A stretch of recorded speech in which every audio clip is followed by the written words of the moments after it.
The nib, what in the world is that for?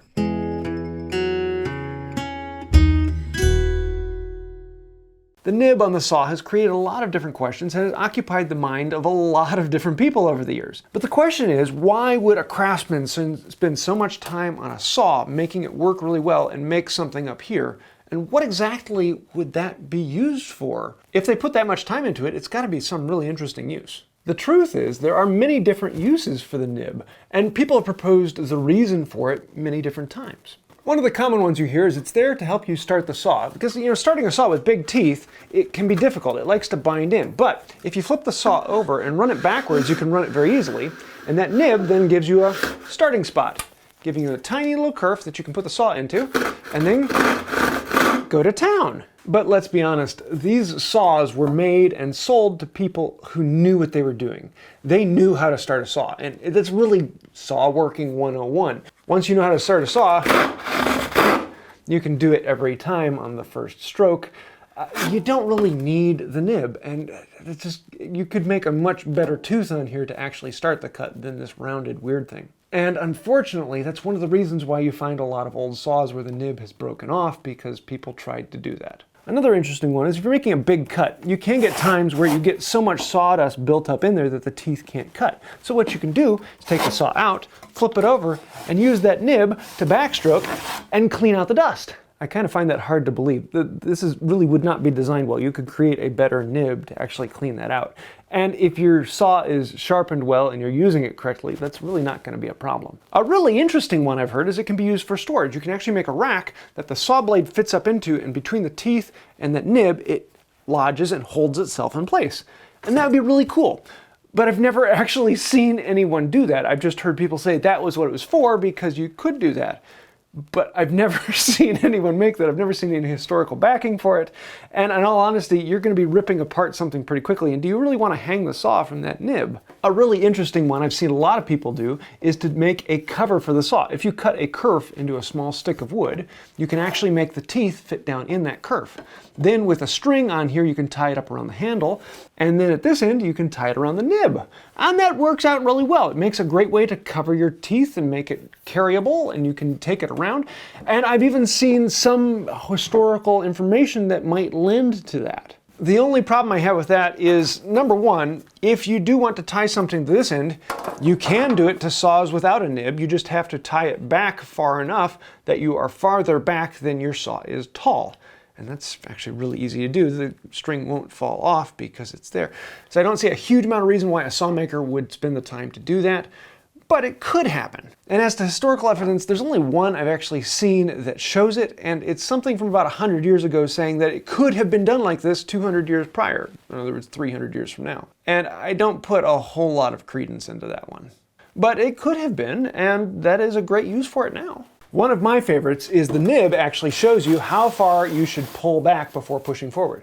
You shouldn't let the back of the board pass the nib. So you can then go forward when you know you've made it back to that point. But in all honesty, if you're using one of these, you know how far you should pull it back. You stop an inch or two before the end and you're okay. You don't really need a nib to tell you where to stop.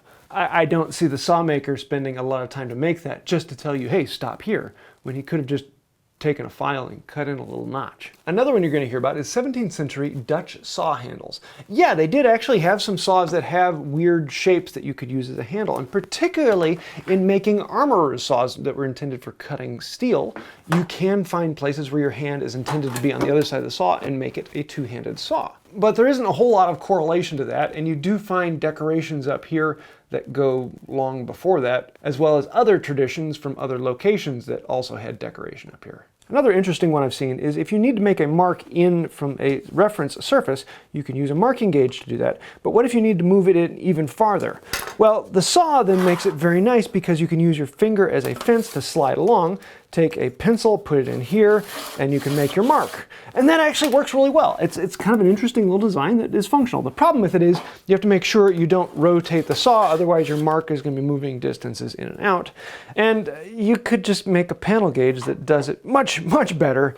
But if you're on the job site and you want to do it quickly and your panel gauge isn't around, then yeah, I guess it can work. But oddly enough, these are only a few of the possible reasons for why would there actually be a nib here. To really get the answer, we've got to go back in time and do some historical studies. Let's take a look at Egyptian saws. We do actually have several examples existing of Egyptian saws, as well as we have several depictions of them in drawings in different places around Egypt. They were generally made of copper and had a handle that came off the back, somewhat like a Japanese saw, though sometimes you saw them coming out of the center, and sometimes you saw them coming out of the top, kind of like a Japanese saw. But because they were made of copper, they were really, really thick, and they were more like a plane maker's float than a saw, just taller and longer. Sometimes they were filed for a push cut, and sometimes they were filed for a pull cut.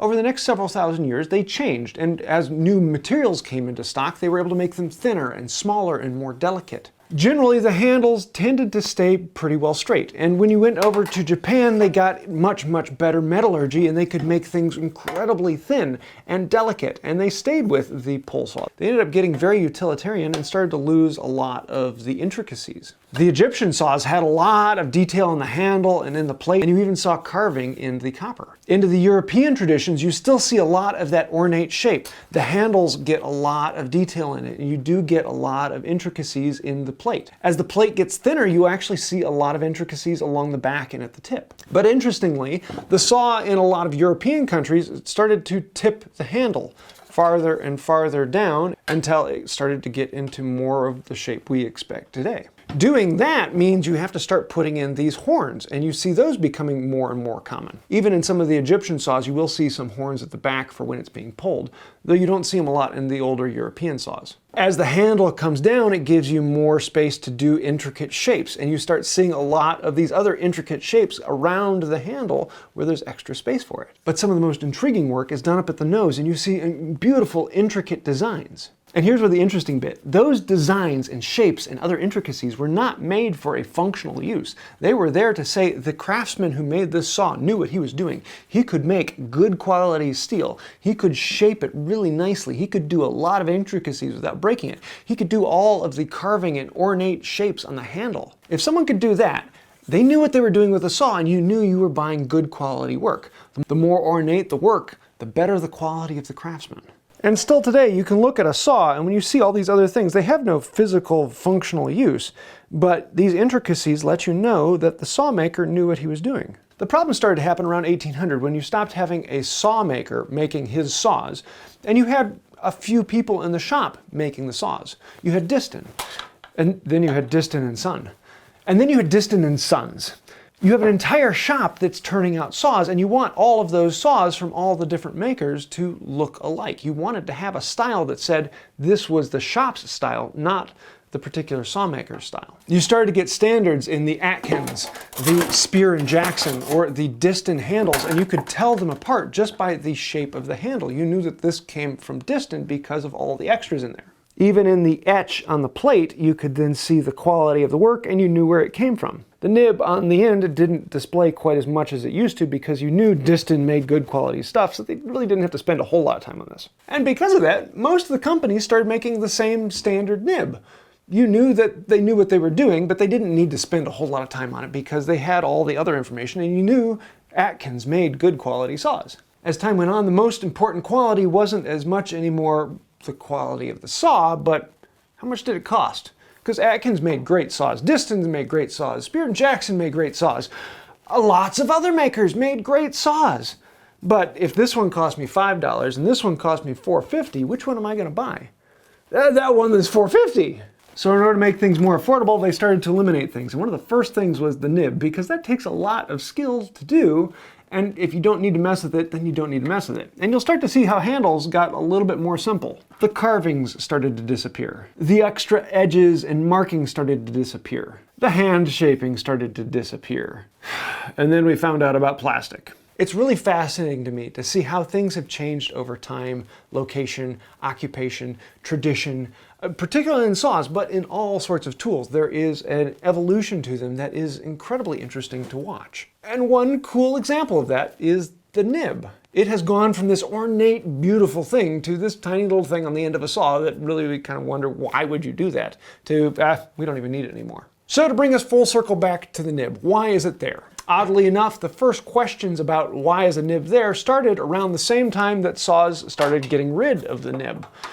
People were wondering, well, what's the historical reason that it's been about 100 years or so that all the companies have been making this same weird design on the end of the saw. Why did they do that? And one of the earliest answers to why is there a nib on the saw came from Diston. And Diston's answer to it is, I quote, "It is an ornamentation only.